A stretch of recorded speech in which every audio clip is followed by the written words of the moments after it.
நாகம் வந்து விளையாடும் நந்தவனக்காடு அந்த நாயகியா படம் எடுத்தா புத்து மண்ணு நாயகியா படம் எடுத்தா நாகாத்த புத்து மண்ணு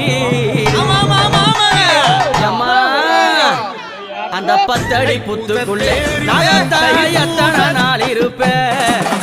10 அடி புத்துக்குள்ளே நாகத்தாய் எத்தனை நாள் இருப்பேன் பாலாத வாத்து வச்சேன் நாகத்தா பருகிட வாரும் அம்மா நான் பாலாத வாத்து வச்சேன் நாகத்தா பருகிட வாரும் அம்மா 10 அடி புத்துக்குள்ளே நாகத்தாய் எத்தனை நாள் இருப்பேன் 10 அடி புத்துக்குள்ளே நாகத்தாய் எத்தனை நாள் இருப்பேன் பாலாத வாத்து வச்சேன்